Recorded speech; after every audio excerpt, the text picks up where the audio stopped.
안녕하세요. 사연에 빠지다의 DJ 민영입니다. 오늘도 두 가지 사연 준비되어 있는데요. 끝까지 함께 해주시고 구독과 좋아요 버튼도 꾹꾹 눌러주세요. 그럼 오늘의 사연 함께 시작해 볼게요. 안녕하세요. 60대 후반 할머니입니다. 부모와 자식 간의 사이를 천륜이라고 하죠. 하지만 이런 인연들이 돈 때문에 서로 울고불고 난리를 치고 있는 모습을 볼 수도 있을 텐데요. 그런 상황들을 바라보면서 저는 부모가 얼마나 못났으면 자식들이 말도 안 듣고 돈이나 뺏고 앉아있나 싶었어요. 진짜로 뉴스나 드라마에서나 보던 불효 장면들이 내 가정에서 일어날 거라고 생각도 못했거든요. 남편이라도 있으면 같이 해결이라도 할 텐데 혼자 자식놈들 혼내려고 하니 힘에 부쳤습니다. 하지만 부모로서 자식들이 잘못된 길을 가는데 보고만 있으면 안 되지 않겠습니까? 남편이 죽고 난 후 7년이 지났어요. 처음에는 매일 울기만 했습니다. 첫눈에 반해 결혼한 사이나 불같은 사랑을 한 사이는 아니지만 그놈의 정이 뭔지 남편이 가고 나니 절망과 무기력이 찾아왔어요. 40년을 같이 살았는데 없으니 허전하고 괴로워서 이겨내고자 노력을 많이 했죠. 독서도 하고 친구들도 만나고 봉사활동도 하며 좋아하는 가수 콘서트에도 갔습니다. 이미 출가한 자식들에게 짐이 되고 싶지 않았어요. 아들 둘이 있는데 가정도 있고 자식도 있으니 저만 돌봐달라고 할 수도 없으니까요. 하지만 나이가 드니 몸이 아프더라고요. 혼자 해결하거나 남의 손을 빌리려고 할 수도 있지만 몸이 힘드니 자식들이 생각이 나는 거 아니겠어요. 그래서 몸살을 오래 앓아 며느리한테 죽 하나 사오라고 했더니 요양원에 쳐넣으려고 했습니다. 자식들 귀찮게 마시고 요양원이나 가세요. 제발 말 좀 들어주세요. 네, 어머니 요양원 가면 죽는 것도 아닌데 왜 그렇게 안 가세요? 너희들 내가 가만히 두나 봐라. 용서하지 않을 거야. 내가 요양원에 가고 싶지 않다고 왜 보내려고 하냐? 며느리들의 말에 기가 막히고 코가 막혔습니다. 귀찮다뇨. 그 정도는 자식의 도리 아닙니까? 제가 끓여오라는 것도 아니고 간단하게 사오라고 할 뿐이었어요. 며느리만 이런 태도를 보이는 것이 아니었습니다. 아들도 마찬가지 아니겠어요. 재산만 차지하고 기본적인 자식 도리를 하지 않았어요. 아들들이 다 장성해서 결혼해서 잘 살고 있지만 저를 그렇게 요양원에 넣고 싶어 합니다. 결국 친구인 변호사를 찾아갔어요. 소송을 해서 아이들을 혼내주었습니다. 늙고 아프면 요양원으로 가는 것이 당연한 길이 아니잖아요. 저의 노후는 제가 결정해야죠. 물론 요양원 가는 것도 나쁜 것만은 아니라는 거 알고 있습니다. 하지만 자식놈들이 닥치고 요양원에 들어가라고 하면 안 된다니 말입니다. 게다가 재산 받기 전에는 매일 찾아와 알랑거리더니 받을 거 다 받았다고 태도가 바뀌는 게 아니겠어요. 그럼 혼이 나야죠. 저들도 자식을 키우고 있는데 어디서 감히 까불고 있는지 모르겠어요. 오늘 그 이야기를 하려고 여길 찾아왔어요. 까불던 자식들 혼을 어떻게 냈는지 알려드릴게요. 그 전에는 남편 만나 어떻게 재산을 모으고 살았는지 말해볼게요. 다른 곳 가지 마시고 꼭 들어보세요. 저의 지인도 제 이야기를 듣고 자식들에게 뒤통수 받지 않도록 방법을 취했다고 해요. 저는 고등학교 졸업하고 남편을 만났습니다. 집안 어르신이 맺어준 혼사였죠. 아버지가 거래한 공장 사장이었는데 32살 노총각이었어요. 지금은 30 초반이 늙은 것은 아니지만 그때는 결혼이 늦은 상태였어요. 남편은 성남에서 콩나물이나 두부를 만드는 공장을 운영했어요. 영선아, 좋은 사람이야. 어른 공경하고 착실해. 부모 공장 물려받았는데 검소하고 머리도 좋더라. 너보다 나이가 많은 건 흠이지만. 시어른도 있던데 시누이도 있고. 나 시집살이 시키려고 이러는 거야? 나 아무것도 못하는데. 엄마도 일찍 돌아가셨으니 배울 데도 없잖아. 아버지 손에 끌려 다방에서 선을 봤습니다. 남편은 저보다 10살이나 많은 사람이었어요. 공장을 운영했는데 시할머니를 모시고 살았어요. 시부랑 시모는 몇 년 전에 사고로 돌아가셨다고 했어요. 아버지 사업 실패로 갑자기 가세가 기울어져 급하게 한 결혼이었지만 남편은 그렇게 나쁜 사람은 아니었어요. 다만 말이 없었죠. 옛날 남자가 다 그렇듯이 말이에요. 초반에 스트레스가 많았는지 제가 임신이 잘 안 되더라고요. 어째 임신이 왜 안 되냐? 나이도 어린데. 걱정이 많구나. 신랑이 늙어서 그러냐? 할머니 죄송해요. 노력할게요. 그런데 병원에서는 아무 문제 없대요. 할머니 내버려 두세요. 이 사람 집에서 편히 살다가 새벽부터 일하고 정신없는데 임신이 그렇게 쉽겠어요. 가만히 기다려줍시다. 나름대로 아버지 사랑받고 부족함 없이 자라다가 결혼해서 낯선 곳에 떨어져 있으니 긴장 상태의 연속이었어요. 새벽부터 일어나 밥도 해야 하지만 그중에서 점심때마다 10명 정도 되는 근로자에게 밥을 만들어주는 것이 힘들었어요. 공장 옆에 살림집이 있었거든요. 그동안 시할머니가 맡아서 하신 일이라고 합니다. 이 공장만의 특징이라고 해요. 집밥을 제공하고 가족처럼 지내서 퇴직률이 낮았습니다. 두부랑 순두부, 콩비지 같은 것을 만들어 시장이나 학교 등에 납품하던 곳이었어요. 공장이 한 7시쯤 문을 닫지만 저는 그 후 계속 일을 했어요. 저녁에는 우리 가족들 식사를 준비해야 했지요. 가족은 시할머니와 남편, 그리고 저랑 시누이, 그리고 일을 도와주는 식모뿐이지만요. 시누이는 대학생이라 도와주지는 못했어요. 부러운 부분이 시누이였어요. 저는 대학도 못 가고 시집 오고 말았는데 공부를 잘하는 시누이는 명문대 학생이었죠. 언니, 제가 많이 도와주지는 못하지만 편히 대해줄게요. 오빠랑 싸우거나 할머니한테 혼나면 저한테 일러줘요. 언니 편 무조건 들게요. 고마워요, 아가씨. 그리고 속옷 빨래는 직접 하세요. 방 청소랑. 아셨죠? 제가 그렇게 말하자 시누이가 웃으면서 알겠다고 했어요. 제가 꿍하게 참는 성격은 아니라서 좋았다고도 했습니다. 또 지금도 연락하고 잘 지내는 가정부 언니, 소위 말해 식모 언니가 있었어요. 저보다 2살 많은 언니는 16부터 남편 집에서 일했는데요. 야간 고등학교를 마친 언니는 저랑 의견이 잘 맞았어요. 나중에도 우리 집 일도 도와주기도 해서 지금도 연락하고 지내는데요. 솜씨가 좋아 제가 도움을 많이 받았습니다. 하지만 집에서는 연탄불 하나 갈아본 적도 없는데 김치까지 담그고 하니 정신이 없을 수밖에 없었겠죠. 그래도 시댁 식구 중에 저를 학대하거나 무시하는 사람이 없으니 버틸 수가 있었습니다. 어느 날 시장에 다녀오다가 아버지가 골목에서 배회하는 것을 발견했어요. 아버지하고 소리를 질렀죠. 길바닥에서 서로 얼싸안고 얼마나 울었는지 몰라요. 한번 오라는 남편의 말을 듣고도 아버진 저를 보러 오지 않았는데요. 이유는 돈 때문이겠죠. 집도 넘어가고 사업체도 망했으니 차마 딸 앞에 나서지 못하셨어요. 영선아, 어떠냐? 시집 가니까 정신이 하나도 없지? 박서방은 잘해주냐?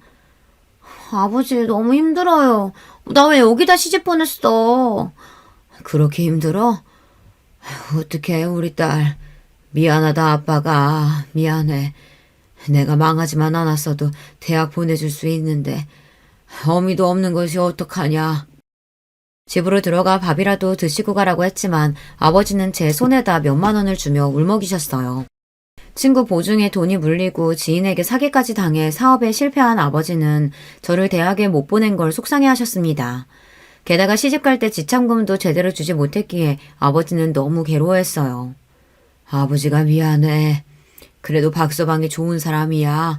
내가 겪어보니 사람이 성실해. 고생해도 참아야지. 시집가면 다 힘들대. 알겠어요. 아버지는 그나저나 어디 살아요? 경매로 집이 넘어갔다는데. 고향 시골에 가서 살면 돼. 영선아, 잘 들어라. 처음에만 힘들지 시간 지나면 적응돼서 좋아질 거야. 다들 그렇게 하더라고. 아버지는 뭘 그렇게 참으라고 하는지요. 아버지한테는 제가 엄마가 돌아가셨을 때 울던 10살짜리로만 보이시나 봅니다. 남편은 왜 아버지를 그대로 보내드렸냐며 집에 와서 화를 냈어요. 당신 왜 그래? 아버님께 내가 받은 게 더 많은데 도와드린다고 해도 거부하시고 당신은 집까지 왔는데 아버지를 내보내? 자꾸 가신다는데 어떡해. 다음에 정식으로 당신이 모시고 와요. 저는 괜히 혼나는 게 억울하면서도 남편에게 고마운 마음이 들더라고요. 결국 남편은 터미널로 뛰어가 아버지를 붙잡았다고 해요. 그래서 고깃집에서 밥을 사드리며 함께 살자고 했다는데 그 말을 나중에 아버지께 전화로 듣고는 저는 남편에게 참으로 고맙더라고요. 아버님, 같이 사시죠. 갈 곳 없으면. 저도 고아로 자라서 부모가 필요합니다. 아니야, 그러면 안 돼. 시할머니도 계신데 내가 어떻게 그래? 하나뿐인 우리 딸 잘 부탁해. 아버지는 남편의 손을 뿌리치고 고향으로 내려가셨어요. 나중에 알고 보니 아버지가 폐에 문제가 있었나 봅니다. 그 당시에는 임신과 출산으로 제가 정신이 없었어요. 2년 터울로 형제를 낳고 키우다 보니 아버지까지 생각도 못했어요. 시골에 사는 고모 할머니가 갑자기 연락이 오셨더라고요. 아버지가 큰 병에 걸렸다고 말이죠. 그 말에 제가 다리까지 후들거렸어요. 저는 당장 공장에 있는 남편에게 전화를 했습니다. 여보, 아버지가 아프시대요. 어떡해요? 나 아무 생각이 안 나요. 무서워요. 그 말에 남편은 당장 차를 끌고 시골로 내려갔습니다. 고맙게도 2년 정도 아버지를 모시고 살아줬어요. 자식된 도리로 병든 아버지를 그냥 둘 수 없다면서요. 제가 이 이야기를 하는 이유도 이 때문이에요. 아버지 모시고 살자. 우리 애들한테도 교육적으로 좋을 거야. 할머니도 이해하신다고 했어. 그 무렵 시누이가 결혼해서 집을 나갔기에 아버지가 계실 곳이 있었거든요. 결국 남편이 시골에 혼자 계신 아버지를 모시고 왔어요. 그때 우리 아이들이 초등학교 다닐 무렵이었거든요. 아버지를 데리고 올 무렵 남편의 공장에는 초반에는 영세했지만 사업이 잘 됐습니다. 나중에는 아파트를 몇 채 살 정도로 돈을 모았어요. 그래서 아버지 병원비도 지원까지 해주었어요. 폐암이라 오래 버티지 못하시고 돌아가시고 말았습니다. 2년 정도라도 모실 수 있어 다행이었어요. 사람들은 제가 노인 두 분을 모신다고 해서 힘들지 않냐고 했지만 자식된 도리라고 여기면서 해왔습니다. 결국 아버지가 돌아가시고 몇 년 더 있다가 시할머니가 노안으로 돌아가셨죠. 아이들은 어릴 때부터 어른을 모시고 사는 것을 봤는데요. 학교에서도 효행상 같은 것을 받아오기도 했어요. 큰아이는 공부에 큰 소질이 없었는데 둘째 아들은 공부를 곧잘 했습니다. 자라면서도 아이들은 크게 말썽을 부리지 않았기에 키우는 데 어려움이 크게 없었어요. 남편 사업도 잘 되니 성남 주택에 살다가 아이들이 중학생 이후에는 가락동에서 살았어요. 나중에는 가락동 시장에다 두부랑 콩나물을 납품하고 학교나 회사에도 판매했습니다. 덕분에 윤택하게 살 수 있었어요. 남편은 새벽 4시에 일어나 일을 했습니다. 휴일만 빼고 단 하루도 빠지지 않고 일을 했는데요. 내가 이렇게 부지런히 살고 어른들 잘 모시는 것도 다 자식들 보라고 하는 거야. 주원아, 주황아, 나중에 엄마 아빠 잘 모셔라. 남편은 우스운 소리로 이렇게 이야기했어요. 아이들은 저랑 남편이 아버지를 모시는 과정을 지켜보고 돌아가실 때까지 제가 어떻게 했는지를 여실히 보았는데도 이제 와 저를 요양원에 맡기려고 하는 거죠. 솔직히 아이들이 보고 배운 것이 있겠지 싶었어요. 저 시할머니 모시면서 싫은 티 하나도 낸 적 없었고 남편도 아버지를 정성으로 모셨는데 우리 아이들은 왜 그럴까요? 정말 우리처럼 모시고 살라는 것은 아니었어요.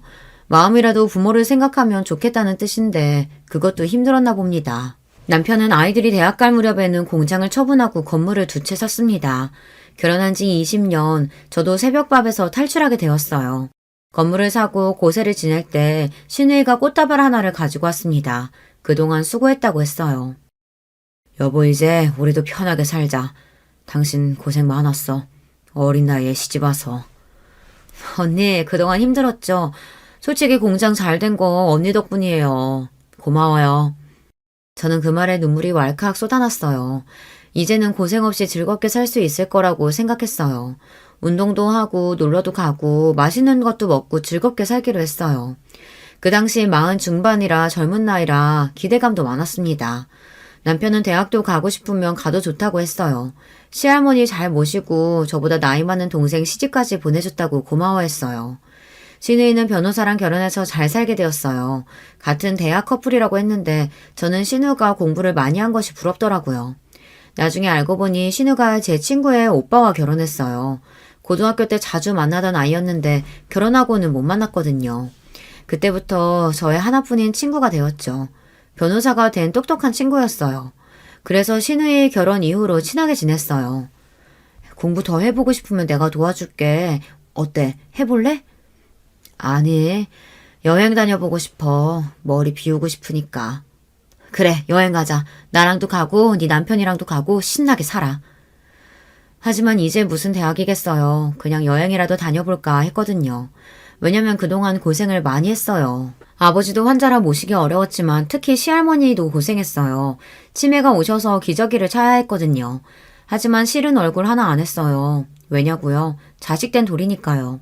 게다가 집에 돈도 있었고 저를 도와주는 식모언니도 있었으니까요. 죽을 만큼 힘들지 않았거든요. 하지만 그렇다고 고생이 아니라는 것은 아니에요. 나름 힘이 들었죠. 하지만 견딜 수 있었어요.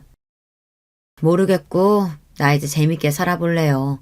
여보, 여행 많이 가요. 그래서 세계 지도를 펼쳐서 여행도 많이 다녀볼까 계획했지만 사람 일이 마음대로 되지 않았어요.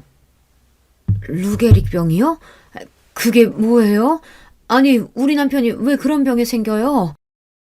손과 발, 다리 등 근육이 약해지는 병이라 남편은 단추를 끼우고 젓가락질이 어려워지기 시작했거든요. 점점 근육이 경직되고 목소리가 어눌해졌어요. 이렇게 증상이 심해지니 병원에 갔었어요. 그랬더니 유게릭병이라는 말도 안 되는 소리를 들었습니다. 이제 고생 끝 행복 시작이라고 생각했는데 청천벽력 같은 말이었죠. 도대체 이런 병이 왜 생기는지 억울하고 분했어요. 하지만 남편은 얼마나 속상했겠어요. 며칠 괴로워하다 저는 다시 힘을 냈습니다. 무려 남편은 10년이나 이 병으로 고생하다 돌아가셨어요.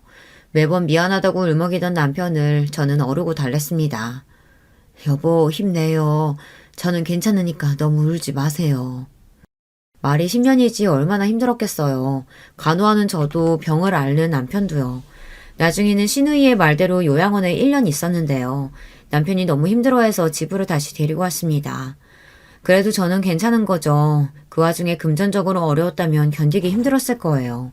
제가 남편을 간호할 동안 아이들은 취업하고 결혼도 했어요.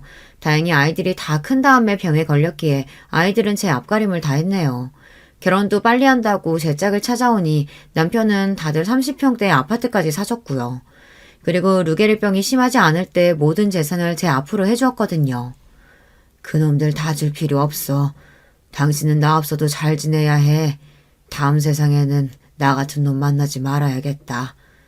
너무 미안해. 그렇게 남편은 세상을 떠났어요. 몇 년 동안 마음고생을 많이 했어요. 막상 가기 전에는 답답하고 힘이 들었는데요. 가고 나니 못해준 것이 너무 많았어요. 묶여있던 사실이 풀려나니 막상 어디로 갈지 모르는 짐승처럼 느껴졌어요. 또 혼자 살아야 하는 외로움도 몰려왔고요. 대가족이 모여 살다가 이제 혼자 남았으니까요. 아이들이 하나 둘 결혼하니 더 힘들었어요. 그래서 저는 밖으로 뛰쳐나갔어요. 갱년기도 몰려오니 어쩔 줄 모르겠더라고요. 얼굴에 열이 올라오고 밤마다 잠도 잘 못 자고 심리적으로 불안하기까지 했어요. 그래도 아이들에게 고민을 털어놓지 않았어요. 짐이 되기 싫었거든요. 시간이 지나 제가 갖은 노력으로 극복했습니다. 누구 말대로 금전적으로 여유가 있으니 견딜 수 있다고 하대요. 하지만 저 남편이 일할 동안 집에서 쉬어본 적 없어요. 공장 직원이 못 나오면 제가 다 했고 시할머니부터 남편 간병까지 했으니 남편이 준 재산이 공짜라고 생각하지 않거든요. 다행스럽게도 우울한 기분이나 갱년기 증상도 잠잠해져서 편하게 살아볼까 마음을 먹었거든요. 그때부터 아이들이 저한테 손을 벌렸습니다. 첫째 아들은 직장을 다니고 있었는데 갑자기 골프 연습장을 하고 싶다고 했어요. 며느리까지 찾아와 저를 설득하더라고요. 엄마, 개인 사업 하고 싶어요. 요새 직장 다니지만 언제 잘릴지도 모르고 미리 나와서 이런 가게 하는 편이 나아요. 이럴 때 도와주시면 안 돼요? 네, 어머니. 사업 자금 고려해 보세요. 애 아빠 자다가도 가위도 눌리고 악몽도 꾸더라고요. 회사 일이 얼마나 힘들면 그러겠어요. 사람이 살고 봐야죠. 아버지가 그랬어. 미리 주지 말라고. 사업도 너희들이 알아서 해. 결혼할 때 집 사줬으면 됐지. 집 사서 결혼하는 게 쉬운 일이야? 회사에서 사람들하고 관계가 안 좋아졌는지 그만두고 왔다는데 이제 마흔이 코앞인데 아이들도 커가고 걱정이 많다고 했어요. 남편이 죽기 전에 재산 분배 없다고 아예 못을 받고 돌아가셨기에 재산을 미리 주겠다는 생각이 없었고요. 어머니 그럼 투자하신다고 생각 좀 해보세요. 매출의 50% 드릴게요. 널 뭘 믿고 투자해. 사업도 처음인데 말이 되니? 게다가 푼돈도 아니고. 제가 반박을 제대로 하니 아들은 더 이상 말을 못했어요. 그랬더니 며느리가 작전을 바꾼 모양이에요. 물량 공세를 시작했어요. 제가 좋아하는 반찬을 만들어서 가지고 오고 쇼핑이나 미장원도 함께 가자고 했습니다. 어머니 이것도 드셔보세요. 제가 반찬 가지고 왔어요. 이따 목욕도 같이 가실래요? 시간이 되니? 안 된다고 했잖아. 그리고 매번 음식 안 가지고 와도 돼. 아니에요. 우리 윤치도 같이 왔어요. 할머니한테 그림 그린 거 보여드려. 첫 손주가 손녀라 얼마나 기뻤는지 몰라요. 아들만 키워서 그런지 예쁘고 귀여운 아이를 보니 기분이 좋아졌어요. 부모가 시켰는지 애까지 할머니 도와주세요 하더라고요. 첫째 며느리는 전업주부라서 그런지 매번 반찬과 음식을 가져왔습니다. 사업 자금을 위해서 저에게 딸처럼 살갑게 굴더라고요. 딸 하나를 기르고 있는데 손녀도 매일 데리고 와 옆에서 시간을 보냈어요. 어머니, 제가 잘할게요. 그러니 아범 한 번만 도와주시면 안 돼요? 매일 찾아와서 식사도 준비해드리고 윤지도 데리고 올게요. 남편이 편해야 저랑 윤지도 잘 지낼 수 있죠. 지키지도 못할 약속 하지도 마. 내가 그걸 어떻게 믿어? 그리고 사업을 왜 해? 직장 다니라고 해. 망해서 쪽박 차지 말고. 안 망해요. 저희 아버지 친구분이 하던 건데 매물이 괜찮게 나온 골프 연습장이거든요. 매출도 보장되고요. 저는 듣기 싫어서 물러가라고 했는데요. 그날 밤에 큰아들이 술 먹고 찾아왔어요. 대성통곡을 하며 울면서 직장을 구하기도 힘든데 어떻게 사냐고 울고불고 난리가 났어요. 한심해 죽을 뻔했죠. 하지만 어쩌겠어요. 고슴도치도 제 새끼는 예쁘다는데. 제 자식이니 한편으로 가슴이 아려왔어요. 엄마, 내가 매출의 50% 줄 테니까 말로만 하는 게 아니라 확실하게 투자하라고요. 제발, 아니면 다른 사람한테 넘어간대. 그래, 그럼 간이 증여 사라도 써. 네가 50% 준다고 말이야. 그래, 골프 연습장 인수해 하고 단숨에 허락하고 싶지만 덥석 넘겨주면 돈 알기를 우습게 할까봐 그렇게 매출의 일정 부분을 달라고 단서를 걸었습니다. 그리고 종이에다가 증여하면 뭘 해주겠다고 서약서 같은 걸 써주더군요. 아들은 진지하게 생각을 안 한 모양이지만 저는 나름 진지했습니다. 역시 아들이 기가 죽어있는 모습을 보니 어쩔 수 없이 제 주머니를 열게 되더라고요. 5억 정도면 가능하다고 하면서 사업 계획서도 가져왔고요. 못 이기는 척 들어주고 말았습니다. 어차피 줄 재산이긴 했지만요. 제가 마음고생을 하다 보니 몸보다 정신이 힘든 것이 어렵더라고요. 잘해봐. 아버지가 힘들게 모아주신 거다. 함부로 날리지 말고. 처음인데 걱정된다, 엄마는. 예전에 아버지 봤지? 단 하루도 안 쉬셨어. 하지만 컴퓨터 앞에서 일만 했던 아들이 단번에 잘할 수 있을 거란 생각은 안 했지만 이렇게 도와주니 열심히 하지 않을까 싶었어요. 가게는 아침에 출근하고 퇴근하는 회사가 아니잖아요. 가게 주인이 솔선수범해야 장사가 잘 되는 법인데요. 매번 잔소리를 하고 싶은데 아들 스스로 무언가 알아내고 깨닫고 달라지길 기다리고 있었어요. 이렇게 첫째 아들만 돈을 해주니 둘째 아들도 득달같이 달려와 집을 옮길 테니 돈을 달라고 하더군요. 둘째는 공기업에 다니고 며느리는 교사거든요. 차근차근 적숙하면 집을 늘릴 수가 있을 텐데요. 주말마다 아이들을 데리고 저를 찾아왔어요. 어머니, 이번 주말에 캠핑 가면 어때요? 아는 선생님이 쿠폰을 주셨어요. 그래, 엄마 같이 가요. 맨날 아버지 간호만 하셨는데 답답하잖아요. 너희들이 웬일이야? 맨날 주말에는 바쁘다고 했잖아. 한번 오라고 하면 시간 없다 바쁘다 하면서 차일피일 오는 날짜 미루더니. 여행? 캠핑? 무슨 이유니? 어머니, 그냥 애들이 할머니랑 놀러 가고 싶다고 하니까 온 거죠. 이렇게 자주 놀러 와요. 덕분에 나들이나 캠핑, 꽃놀이 등을 가볼 수 있었어요. 이렇게 잘하는 데는 이유가 있겠죠. 형한테 해준 돈을 달라고 하는 거겠죠. 어머니, 우리 애들은 2명이라 방이 필요해요. 집 넓히는데 도와주시면 좋겠어요. 엄마, 우리는요? 공부는 내가 더 잘했는데 매번 형만 뭘 해줘요. 학원도 형만 갔어요. 또 과외도 시키고. 게다가 이번엔 무슨 사업 자금을 해줘. 형이 정신적으로 힘들다고 하니, 그리고 형이 부족하니 학원도 보내준 거지. 잘하면 해줘. 둘 다 돈 잘 벌고 있는데 갑자기 왜 돈이 필요해? 애들은 아직 어린데 방은 무슨 방이야. 집 넓으면 엄마 모실 수도 있죠. 그러니까 집 해주세요. 지금 사는 집하고 엄마 주신 돈하고 합치면 원하는 평수 살 수 있다니까요. 그걸 어떻게 믿니? 사주고 나서 나 몰라라 하면 어떡하라고. 너희들도 증명서 하나 써. 형도 썼다. 저는 어떻게 나올지 보려고 증명서를 쓰라고 했어요. 집을 해주는 대신 나중에 저를 모시고 산다고 말이에요. 그럼 증명서 쓸게요. 저흰 거짓말 안 해요. 집 사주시면 어머니 모시고 갈게요. 제가 둘째에게 줄지 말지 고민하고 있으니 나중에는 형제끼리 싸우기 시작했어요. 제 생일이라고 하면서 서로 물고 뜯고 난리가 났어요. 손주들이 아직 어린데 그 꼴을 보자니 기가 막히더군요. 며느리까지 서로 남편과 편을 먹어 패싸움처럼 퍼지네요. 내가 힘들어서 엄마한테 좀 도와달라고 했는데 그걸 시샘 내리냐? 직장 생활이 힘들지 그럼 쉬워? 나도 열심히 일한다고. 누군 그만두고 싶은 순간 없는 줄 알아. 그러니까 형 도와주면 나도 해줘야지. 서방님네는 동서가 돈 버니까 굳이 안 해주셔도 되잖아요. 그리고 우리 잘 되면 입 닫고 말겠어요? 아니, 같이 벌어도 돈 필요해요. 형님네는 애가 하나지만 저희 둘이에요. 남매라 방 따로 주면 좋죠. 다들 시끄럽다. 둘 다 똑같이 해주면 되잖아. 애들 보니까 그만 싸워. 결국 저는 둘째 아들에게 집을 하나 더 사주고 말았어요.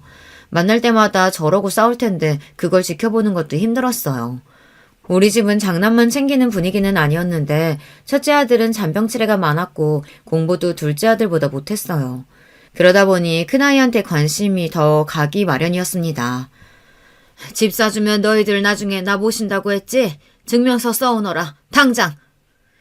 이런 것들이 효도각서라고 불리던데요. 저는 큰아들은 매출의 절반을, 둘째 아들에게는 저를 모시는 조건이 붙여서 재산을 나눠주었습니다. 하지만 사람들이 화장실 들어갈 때랑 나올 때 행동이 달라지듯 아이들도 막상 재산을 어느 정도 받고 나니 저한테 연락하는 것도 뜸하고 잘 찾아오지도 않더라고요. 하지만 문제는 그 상황이 아니었어요. 저도 몸이 아플 수가 있잖아요. 척추 협착으로 인해 허리 통증이 심해졌습니다. 집안일도 일이지만 예전에 남편 병간호를 하다가 허리가 많이 안 좋아졌어요. 이렇게 오래 앓다 보니 죽이라도 하나 끓여 먹었으면 하는 마음이 생기더라고요. 그래서 첫째 며느리한테 전화했습니다. 또 허리가 아프구나. 잠깐 올 수 있겠니? 죽집 가서 죽 사오면 더 좋고. 끓여달라는 부탁을 하고 싶어도 번거로울까 사오라고 했더니 며느리가 아예 공부 때문에 오지 못한다는 겁니다. 어머니, 제가 바빠서요. 윤지가 발레한다고 했잖아요. 거기 픽업해야 하니 갈 수가 없어요. 요새 놀고 있는 동서한테 전화해보세요. 어느덧 소녀가 초등학생이 되니 첫째 며느리는 더 바쁘다고 하더라고요. 그래서 요새 휴직으로 집에 있는 둘째 며느리에게 연락했습니다. 전화해도 받지 않다가 문자로 답이 오더군요. 지금 운동 중이라 조금 이따 연락드릴게요. 아마 제가 아프다는 말도 보지 못한 모양이에요. 아들들에게 전화해보니 둘이 비슷하게 말하는 게 아니겠어요. 엄마, 저번에 제가 배달하는 법 알려드렸잖아요. 거기서 시켜 드세요.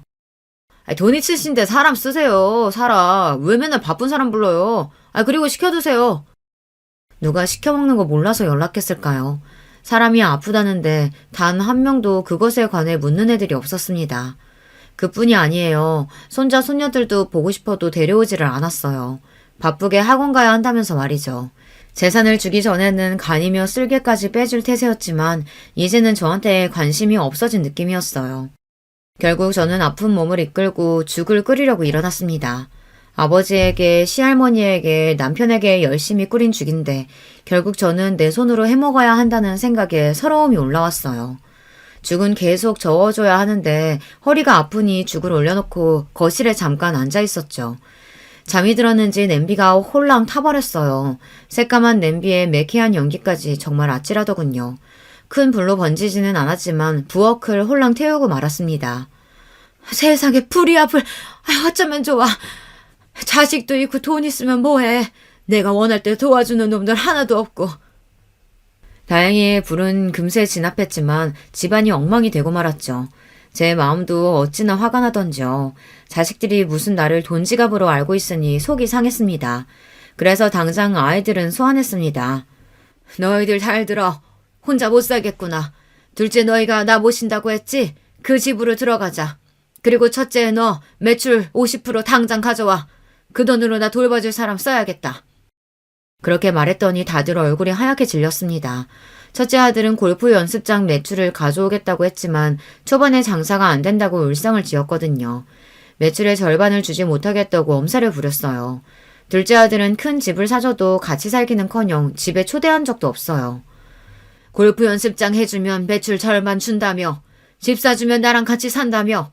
그런데 죽 하나 사오겠다고 하는 인간이 없어? 죽 배달시켜 먹어? 배달시킬 줄 몰라서 그러냐? 사람이 아프다는데 들여다볼 생각도 안 해. 저는 그렇게 말하면 죄송하다, 다시는 안 그러겠다, 큰 불이 안 나서 다행이다 이럴 줄 알았습니다. 제가 아이들을 순진하게 본 걸까요? 전혀 그러지 않더라고요. 매출 50%를 어떻게 줍니까? 말이 쉽지. 그리고 아버지 재산 물려받은 건데 엄마가 하도 강경하게 나오니 그런 거고. 그렇게 죽 드시고 싶으면 요양사라도 제가 매일 배달 불러드릴게요. 그분이 해주면 됐죠?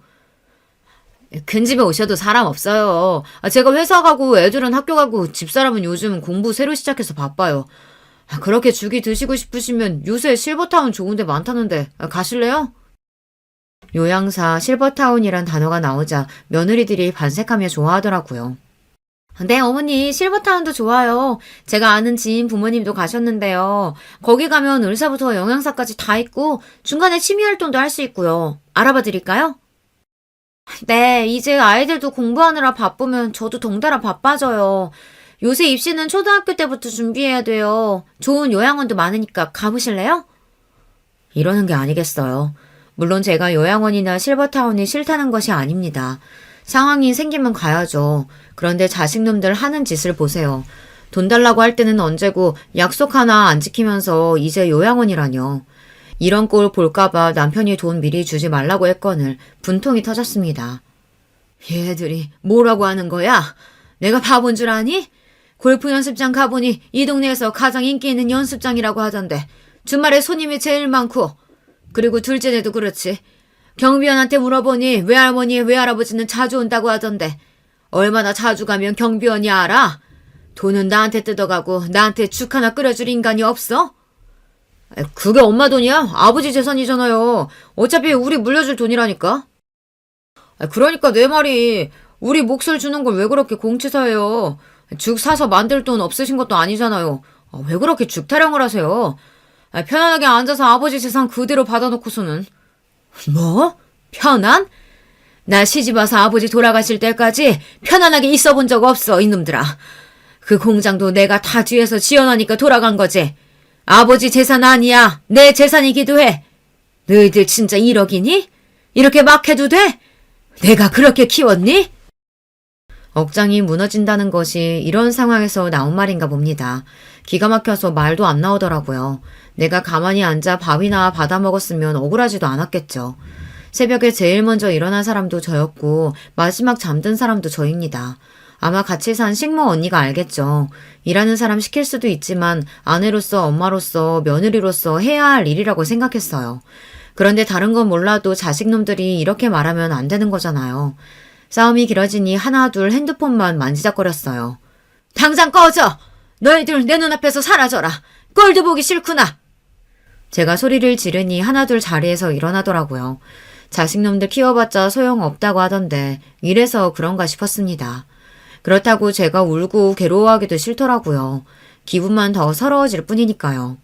남편이 떠나도 저를 위하는 건 제 자식이 아닌 예전 식모 언니였어요. 남편 없으니 속이 허전하지 이러면서 가끔 찾아와 밥도 먹고 이야기도 나눴습니다.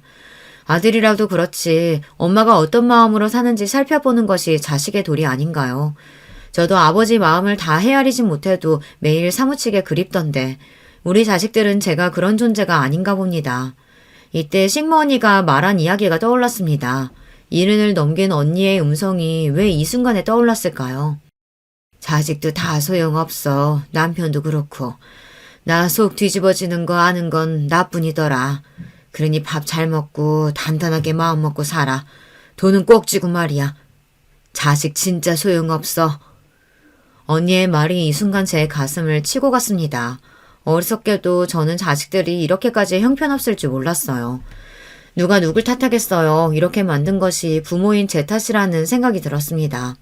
아이들이 빠져나간 자리 저는 울지 않으려고 이를 꽉 물었습니다. 서럽다고 느낀 순간 제가 무너질 것만 같았거든요. 그렇게 몇 분간 앉아있다가 문득 카디건 하나가 눈에 보였습니다. 첫째 며느리가 두고 간 모양이었어요. 아무리 자식 새끼들이 미워도 제가 어미이다 보니 날이 추운데 감기라도 걸리면 안 되지 않겠어요. 그래서 서둘러 핸드폰 하나 들고 아파트 지하주차장으로 내려가 보았어요. 시모가 화가 나 있으니 오지 못할까 싶었거든요. 거기서 용서하지 못할 대화가 오고 가더군요. 저는 아이들 앞으로 가지 않고 벽에 서서 대화를 듣고 말았습니다. 너무 놀라서 다가가지도 못하겠더군요. 아니 어머니 왜 그런 거야? 동서네가 모시고 간다고 했으면 데리고 가야지. 그러니까 노인네가 시위하듯 죽 사오라고 난리를 치잖아. 우리가 왜요? 그러는 형님은 매출 절반 준다고 했으면 줘야죠. 그러니 죽 타령하는 거죠. 돈 달라고 하면서요. 그래서 피해자는 우리예요, 우리. 재수씨, 그 절반 그냥 노인네가 하도 안 준다고 하니까 해본 말이고, 같이 산다고 했으니 사셨어야죠. 사돈 어른들 오라고 우리 엄마가 재수씨 집 사준 거 아니잖아요. 형, 말이라도 그렇게 하지 마. 장인 장모 가끔 온 거야. 그리고 부모는 장남이 모셔야지. 뭐 말 같지도 않은 소리래. 돈 가져갔으면 형이 더 많이 가져갔을걸? 학원비부터? 너 무슨 학원비 타령이냐 맨날. 공부 좀 했다고 유세야? 그렇다고 서울대도 못 간 놈이 무슨 불리하면 학원이니 과외니 난리야 진짜. 하여간 이 새끼는 형 무서운 줄 모른다니까. 좀 맞아볼래? 한두 마디 오가던 설전이 아예 주먹 다짐으로 오가는 순간이었습니다. 나이가 몇 개인데 길에서 싸움질인지 제가 나가 말리려는 순간 첫째 며느리가 그만둬요라며 소리를 질렀어요. 그러면서 그제야 마음의 소리를 거침없이 해댔습니다. 요양원이든 뭐든 아무 곳이나 처가라면 가는 거지. 노인네가 자식들 귀찮게 하고 그래. 저는 그 이야기에 진짜 그대로 얼어버렸으면 좋겠다고 생각했어요. 귀찮다뇨. 제가 뭘 잘못했는데요. 누구 하나 심하게 말했다 하지 않고 둘째 며느리가 말을 덧붙였습니다. 양심이 있으면 빨리 꺼져줬으면 좋겠어요. 형제들 싸우고 이러는 게 좋아요? 오늘도 그래요. 우리 애들 학원 못 데려다 줬어요. 내가 미쳤다고 학교 그만둔 줄 알아요? 자식들 돌보려고 한 거죠. 우리 아버지 엄마도 학원 픽업 때문에 오신 거라고요. 그것도 모르고 죽타령이 나와요. 진짜 미쳤어. 아무것도 모르고 시부 품에 귀염받고 살다가 이제 없으니까 불안한 거지. 죽은 갑자기 왜 사오라고. 귀찮아 죽겠어 진짜. 며느리들 마음대로 떠드니 그제야 아들들이 끼어들었지만 더 가관이었습니다. 윤지 엄마 시끄러워. 그러니까 내가 머리 쓰라고 했지. 죽 사다 줬으면 됐잖아. 노인네 하나 달래지도 못하냐? 예전에는 잘했으면서. 당신도 가끔 찾아갔으면 이런 일 없잖아. 학교는 왜 관뒀어? 그래도 엄마 진짜 우리 집이라도 오시겠다고 하면 어쩔래? 다시 학교 나가. 그게 낫겠어. 말도 안 되는 소리를 왜 해? 무슨 어머님 무서워서 직장을 다녀. 웃겨 진짜. 그러니까 며느리들이 무슨 잘못이에요 다들. 하여간 노인네가 요양원 가라고 하면 가는 거지. 나이 처먹고 자식들 힘들게 하고 그래. 양심이 있으면 당장 꺼져줬으면 좋겠어 진짜. 이제는 더 이상 참을 수가 없더라고요. 그래서 끼어들고 말았습니다. 물론 그 대화 모두를 녹음하고 있었고요. 변호사 친구가 말하길 자식들이 어이없는 말하면 다 녹음하는 것이 맞다고 했거든요. 윤지 엄마야, 너 뭐라고 했냐? 도저히 참을 수가 없어서 아이들 앞으로 걸어나와 며느리 앞에 카디건을 던져버렸습니다. 제가 나타나면 놀라는 신용이라도 하면 더 기분 나쁠 텐데요. 이것들이 아예 잘된 일이라고 한마디씩 더 하더라고요. 제 말이 어때서요? 말이 나왔으니까 말인데요. 나이 쳐드셨으면 자식들 귀찮게 하지 마세요. 양심이 있으시면 그냥 요양원이라도 당장 꺼졌으면 좋겠어요. 저는 며느리들의 하는 말이 어이가 없었습니다. 이제 대놓고 욕을 하다뇨. 저희도 꺼지셨다는 등 어법에도 안 맞는 말을 하더군요. 잘난 대학을 나오고도 말이에요. 그 뻔뻔하게 하는 말이 기가 막혀서 소리를 높여 말했습니다. 뭐라고? 너희들이 사람이냐? 귀찮아? 당장 가! 아이 꺼지라고 하지 왜? 엄마 집사람이 뭘 잘못했는데 소리를 질러요. 꺼지라면 가실 거예요? 그니까 무슨 트집을 잡는다고 그래요. 엄마 아버지 돌아가시고 무슨 특권이나 있으신 것 같은데 다 아버지 재산이고 저희가 물려받을 것들이에요. 저는 아이들 얼굴을 하나하나 찬찬히 살펴보았습니다. 다들 제 욕심만 차서 무엇을 잘못했는지 모르더라고요. 원래부터 그렇게 욕심을 드러냈으면 믿지도 않았을 텐데요. 말로 싸워봤자 소용이 없다는 것을 알게 되었죠. 일단 보내고 더 큰 혼을 내기로 했습니다. 너희들 생각 잘 알았다.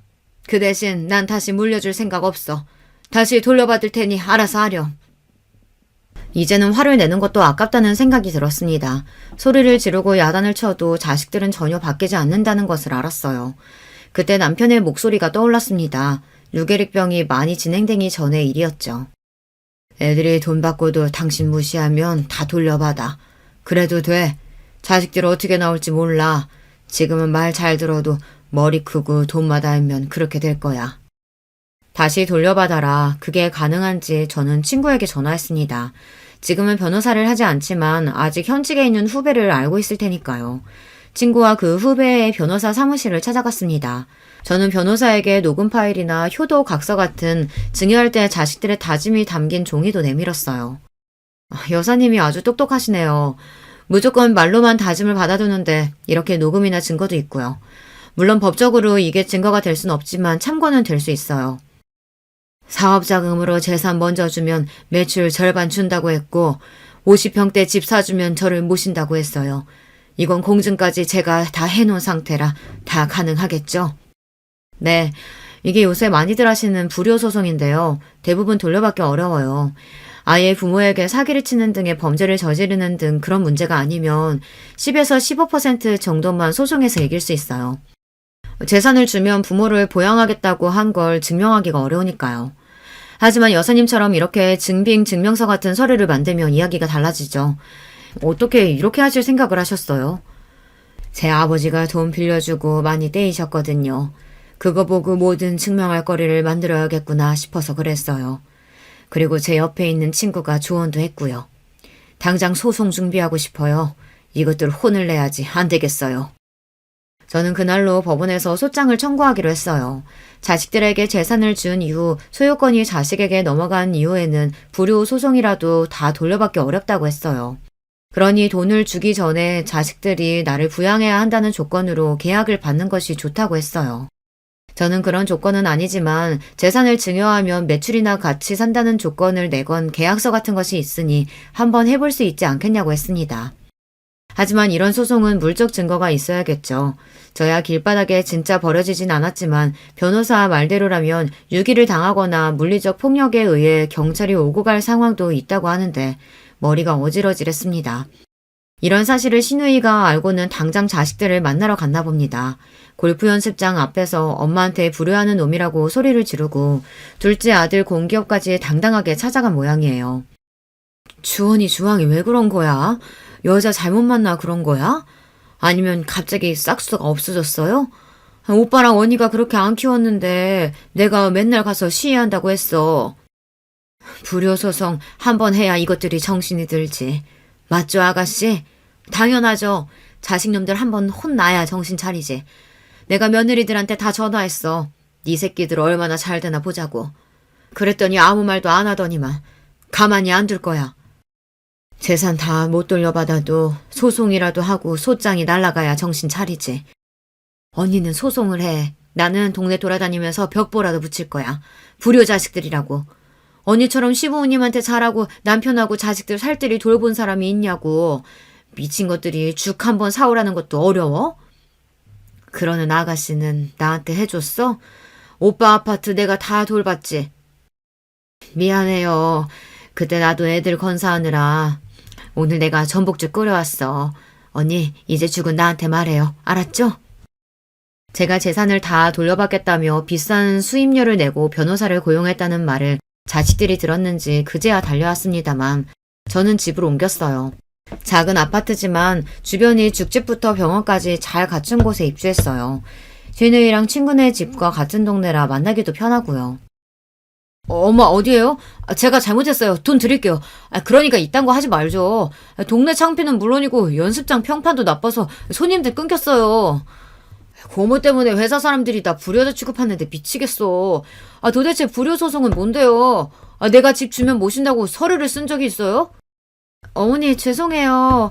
동네에 소문 다 나서 윤지까지 애들한테 놀림받는데요. 용서해 주시면 안 돼요? 집에 오시려면 오세요. 애들이 어디서 들었는지 할머니한테 왜 막말했냐고 하더라고요. 애들한테 제가 혼났어요. 죄송해요. 매일 전화가 와도 저는 받지 않았어요. 귀찮았거든요.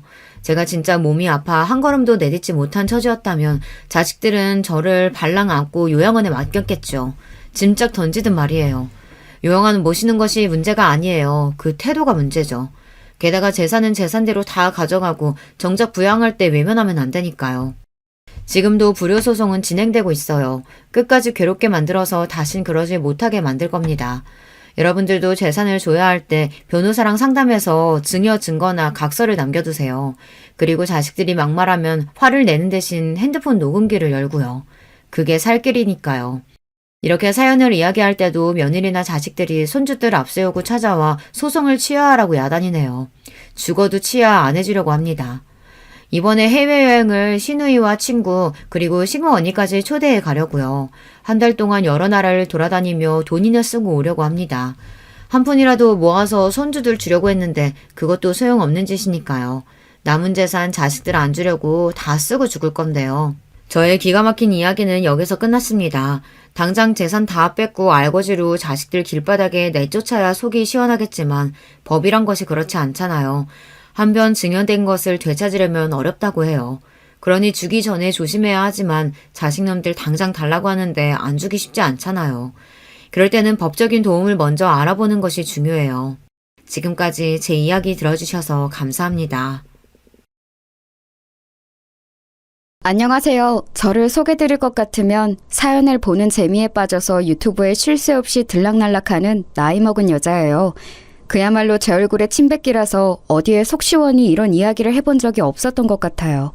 시간 날 때마다 틀어놓는 습관이 생겼는데 문득 혹시 이런 익명의 사연이라면 제 이야기를 털어놓아도 되지 않을까 싶어서 결단을 내리게 됐습니다. 설마 자식 낳고 손주까지 본 제 결혼 생활에서 이런 황당한 경험을 하게 될 줄은 몰랐어요. 저는 남들보다 시집을 늦게 간 경우였네요. 당시에 제 주변에서 여자들은 전부 25이나 6이면 결혼을 했었으니까요. 제 주변이 하필 다들 부지런히 시집들을 가는 환경이었지만 저는 29이 되어서야 만난 인연과 제 나이 꼬박 30에 결혼을 하였습니다. 제 친정 집안이 예전에 찢어지게 가난했어요. 가난을 경험해보신 분들 중에서 배가 고파 울어보신 적이 있으실까요? 저는 그래 본 적도 있었고요. 심지어는 울면 더 배가 고파질까봐 그마저 참아본 적도 있었네요. 배가 너무 고파서 기력이 빠진 채로 멍하게 있던 적이 잦은 아이였죠. 그 시절 다 같이 힘들고 어려웠던 시절이었음에도 친정 집안은 형편이 유독 어려웠어요. 저는 그게 다 친정아버지가 하도 귀가 얇고 팔랑거려서 그랬다고 생각합니다. 친정 엄마의 속만 문드러져 갔죠. 기껏 힘들게 벌어서 모은 푼돈, 애들 아빠라는 인간이 어디론가 홀라당 다 까먹어버렸으니 살맛이 안 난다. 그딴 것도 어떻게 가장이라고 할 수 있을까? 차라리 없는 게 낫지. 당신 그거 나 들으라고 하는 소리야? 나라고 일부러 그러고 싶었던 줄 알아? 그게 다 처자식들 먹여 살리려고 더 잘 되어 보려고 그런 것이었잖아. 좋은 마음으로 그랬다가 돈을 잃은 것뿐인데 왜 나를 두고두고 원망해? 내가 당최 기가 죽어서 살 수가 없어. 살 수가 없으면 그냥 죽지 왜 살아? 대체 왜 아등바등 계속 살아서 우리를 힘들게 하냐고. 나는 당신하고 결혼한 게 내 인생 최악의 실수라고 생각해. 이런 지독한 게 결혼이라면 나는 내 자식들이 절대 결혼 안 하고 혼자 살았으면 좋겠어. 가장 착잡했던 사실은 친정아버지의 변명이 진심이었다는 것이죠. 그런 분이셨어요. 아기는 결코 없는 게 결과물은 아주 나쁜 사람이요. 나이에 맞지 않게 순진무구하고 있어 챙기실 줄 모르고 남 얘기 잘 듣고 잘 넘어가고 잔정 많으시고 그런 분이 친정아버지셨고 하도 대일 대로 대이신 친정엄마는 저를 비롯한 당신의 자식들에게 당부를 하셨습니다. 이악 물고 어떻게든 살아남자고 그리고 절대 결혼은 섣불리 하지 말라고 말입니다. 남이었으면 좋았을 것 같아. 하다못해 친척이었으면 사람 참 좋다고 추켜 세워줬을 거야. 그런데 내 남편으로는 너무 힘들다. 착하고 모른 게 능사인 줄 알아? 얘들아 잘 들어. 사는데 그런 게 도움되고 필요한지는 몰라도 성공하는 것에는 필요 없어. 가난이라는 것에 한이 맺혀간다. 끝이 안 보이니까 너무나도 지쳐가. 너희들은 이 엄마처럼 살지 마라. 그딴 한량과 결혼해서 밑빠진 독에 물이나 붓고 살 바에는 차라리 결혼 같은 거 하지 마. 혼자서 독송옥만 하다가 늙어 죽는 게 낫지. 저는 결심했습니다. 친정엄마의 말씀을 따르겠다고요. 너무나도 마음고생하시던 모습을 많이 봐왔으니까요. 눈 맞으면 살림 차리고 순정 바쳐서 연애했던 그 시절, 미천 하나 없어도 30만 보며 백년가액을 맺고는 했던 시절. 그러나 저를 비롯한 친정의 형제들은 결혼을 아무도 일찍 안 했습니다. 친정엄마께서 하도 곡소리를 하셔서 그랬나 봐요. 가장 이르게 결혼한 사람이 28 나이, 늦가을에 시집간 언니였을 정도였네요. 형부는 나름 교육자 집안이라 할 수 있는 배경을 지니고 있었기에 형편이 안정된 인물이었습니다. 키만 좀 컸지 얼굴 인물은 별로였어요. 성격도 무척 예민하고 까칠한 편이었죠. 그래도 언니가 안정된 배경 하나만 보고 결혼을 한 거예요. 저도 비슷했네요. 무능력한 친정아버지, 그리고 그런 배우자에게 질색을 하며 학을 떼었던 친정엄마를 보고 자랐던 저는 무조건 남편의 능력만 보았습니다. 제가 잘난 사람이 아니다 보니까 굉장한 상대를 만나는 건 말도 안 되는 일이었죠. 그래서 제 수준에서 만날 수 있는 최대치의 남자를 만나고자 했어요. 그러던 와중에 남편을 만나서 단 5개월 만에 속전속결로 결혼을 해버렸습니다. 시댁은 당시에 작은 공장을 운영하기 시작한 직후였고 저는 남편을 내조하면서 공장의 잡일을 도와가며 그렇게 열심히 살았어요. 제 성실한 구석 하나만 보고 저를 허락해 주었던 시댁 사람들을 제가 기어이 만족시켰죠. 아집이 강한 남편하고는 솔직히 이런저런 마찰이 있었지만 반지하 단칸방에서 화목하게 사느니 점점 집을 넓혀가는 재미를 느끼며 남편과 냉전을 치르며 사는 게 낫다고 여겼습니다. 친정의 영향을 강하게 받아서 그랬나 봐요. 다른 의미로도 저는 친정의 영향을 강하게 받았는데 그건 바로 우는 소리를 그렇게 하시면서도 친정엄마께서는 끝끝내 당신의 무능력한 배우자를 저버리지 않은 채 끌어안고 가셨지요. 저는 그 면모를 봐왔기 때문에 사업하는 남편이 도중에 얼마나 독불장군처럼 굴든 말든 꿋꿋하게 인내하며 아내로서의 역할, 엄마로서의 역할을 다 해냈습니다. 한 번도 도망친 적 없었고 최선을 다하지 않은 적도 없었네요. 세월이 흘러 나이가 들고 보니까 이런 저에게 뒤늦게 고맙고 의지가 되었는지 남편은 그나마 점점 순해졌어요. 나이 먹어서 늙고 났더니 마누라가 최고란 걸 알았나 봅니다. 하여간 저희 부부는 다사다난한 와중에 자식을 셋 보고 살았어요. 큰아들은 장남이라는 이유로 저희 부부의 전폭적인 지원과 기대를 받으며 자랐고요. 결혼 정년기에 딱 맞춰서 장가를 보냈는데 이때 저희 부부가 힘 좀 썼죠. 왜냐하면 큰며느리가 부잣집 고명딸이었거든요. 둘은 동갑내기였습니다. 큰아들은 자기 조건이 떨어지는 것 같다면서 걱정을 했고 어떻게든 꼭 결혼을 성사시키고 싶다고 하길래 저희 부부가 나섰던 것이죠. 장남을 좋은 집안과 맺어주느라 애 많이 썼었네요. 큰아들 본인이 욕심냈던 그 결혼 기껏 할 수 있도록 해줬더니 시간이 지나니까 큰며느리하고 자잘한 불화를 일으켰어요. 큰며느리는 워낙 자기 친정에서 귀한 대접만 받고 자라서 그런지 성격이 대쪽 같고 쉽사리 자기 뜻을 굽히거나 양보하지 않는 인물이었습니다. 애 낳고 잘 사나 싶었건만 그런 배우자에게 큰아들이 점차 심신이 지쳐가는 모양이었어요. 언제부터인가 걸핏하면 별거를 하느니 마느니 하는 얘기를 쉽게 입에 올렸습니다.